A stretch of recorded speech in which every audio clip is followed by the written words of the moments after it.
L'invité de ce Smart Impact, c'est Célia Roussin. Bonjour. Bonjour Thomas. Bienvenue, vous êtes la fondatrice de Pépites Raisin que vous avez créé en mars 2023. Je veux bien que vous nous présentiez votre entreprise. Pourquoi vous l'avez créée? C'est quoi le point de départ? Alors le point de départ, c'est le vignoble français. Et c'est après 12 ans dans des grandes maisons en France et à l'international que je me suis rendu compte qu'on avait beaucoup de raisins. Beaucoup de culture du raisin, mais aussi beaucoup de coproduits du raisin. On se parle à peu près de 20-25% de biomasse qui n'est pas destinée à la production du vin et que cette biomasse était HPI, haut potentiel d'impact, haut potentiel d'innovation. Et donc on pouvait certainement faire des choses pour l'innovation durable et des solutions face aux enjeux climatiques. Donc on est dans une solution au cœur de l'économie circulaire, c'est-à-dire c'est transformer. Alors les coproduits, certains disent des déchets, en prendre conscience que ce sont des ressources. De quels coproduits on parle? Alors on se parle des pots, on se parle des pépins, on se parle parfois des rafles. Vous savez, c'est les tout petits bouts de bois que vous avez sur la table quand vous mangez des raisins. Et on se parle des molécules et matières d'intérêt. Donc il y a un petit peu de génie végétal qui intervient. On regarde vraiment quelles sont les fonctionnalités biologiques, le potentiel qu'il existe dans cette biomasse-là, et ce qu'on peut en faire en boucle ouverte. Donc on travaille avec la mode, notamment, des tanins pour tanner le cuir de façon végétale, avec la parfumerie, de l'alcool de parfumerie. On est à peu près sur... on divise par 3 l'empreinte carbone directionnellement, donc ça a un vrai impact, puisque c'est circulaire. Et là, on travaille en particulier sur une solution pour la vigne en protection contre un gros champignon qui est dans la vigne, le mildiou. Alors, on va détailler un peu tout ça, mais je voudrais aussi vous l'avez évoqué rapidement, qu'on parle de votre expérience. Vous avez travaillé dans des grandes maisons de champagne, Moët Hennessy pour ne pas la nommer, il y en a peut-être eu d'autres, mais en vous disant quoi? En vous disant, mais il y a de la ressource dont on fait rien. C'est quoi la prise de conscience, en fait? Oui, alors déjà moi mon parcours c'est pas un parcours d'ingénieur et pas un parcours de scientifique. Et je pense que c'est important parce que aujourd'hui dans les solutions il faut qu'on ait une brique business qui nous permette d'être assez vite à l'échelle et assez vite à l'impact et toujours dans un narratif qui raconte un nouveau monde de solutions. Donc effectivement j'ai eu la chance de travailler sur très beaux domaines pendant 12 ans. J'ai vu et j'ai rencontré des personnes remarquables. J'ai vu qu'il y avait beaucoup de raisins. Et à un moment, je me suis dit, j'ai peut-être plus les outils pour comprendre le monde d'aujourd'hui. Donc, j'ai fait un chemin personnel où je me suis reformée.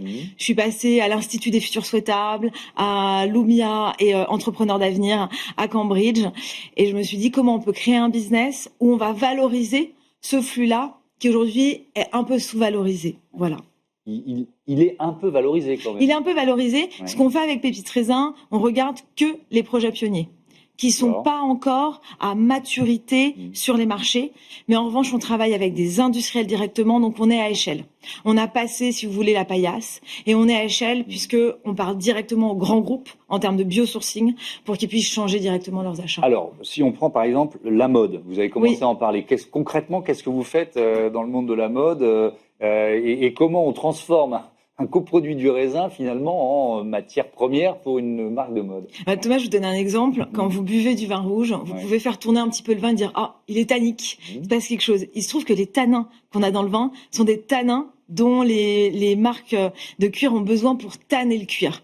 Le moment où on a fait ce lien-là, on s'est dit il y a peut-être quelque chose à faire.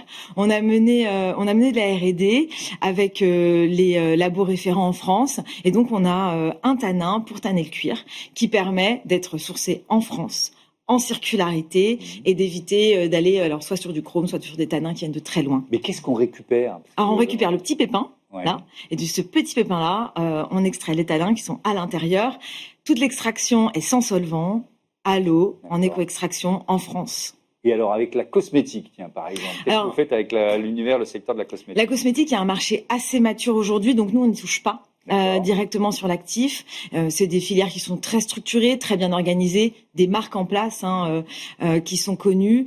Donc ça, on n'y va pas puisqu'on n'est pas pionnier. Nous, on regarde vraiment les filières à ouvrir et à accompagner plutôt que celles qui sont déjà en place. En revanche, sur la parfumerie, on a mis en place un alcool qui permet de se substituer à de l'alcool qui est issu notamment de la betterave et qui est pas en circularité. Là, l'alcool est issu de la circularité, c'est-à-dire que le raisin a été le fruit de la culture pour faire du vin et qu'après ça, on fait de l'alcool de parfumerie. Le secteur du vin, quand même, dans une période difficile, et puis il y a une consommation mondiale qui baisse structurellement. Donc est-ce que c'est presque vital, c'est-à-dire pour ce secteur-là, non seulement de se réinventer, mais de se trouver des ressources là où elles n'existaient pas. Il y a beaucoup d'enjeux. Effectivement, la filière vin va très mal aujourd'hui, et particulièrement aussi en France, avec une crise sociale réelle.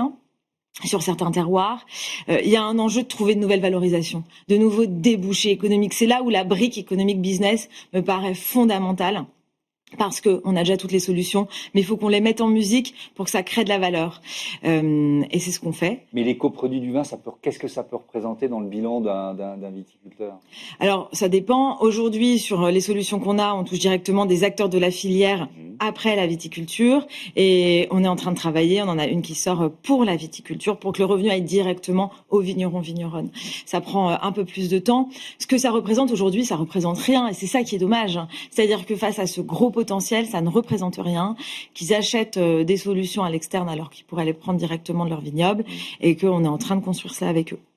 Ce monde de la vigne qui est en train de se réinventer, vous êtes venu avec un livre, je veux bien que vous me le passiez, parce que je vais le montrer, moi, à l'antenne, 22 actions pour un vignoble durable, j'espère qu'on le voit bien, c'est publié chez Duno, Innovation, Retour d'expérience. Donc c'est un partage de ce qui marche déjà, c'est ça ? Absolument, c'est un livre fantastique, préfacé par Marc-André Sellos, qui connaît très bien la question des sols et du vignoble, écrit que vous avez reçu plusieurs fois, qui a une voix forte sur ces sujets, et Fanny Barthélémy, qui a une voix également très forte, très intelligente sur ce sujet. On a la chance d'être cité Pépite Raisin dans ce livre comme porteur d'une solution où en fait c'est très simple, on utilise ces extraits de pépins de raisin comme une solution pour les vignerons et les vigneronnes face au mildiou, qui est un champignon majeur dans la viticulture. Donc on va trouver dans les coproduits en question, alors quoi et comment vous le transformez pour que ça devienne un médicament de la vigne en quelque sorte ? Oui, alors c'est très simple.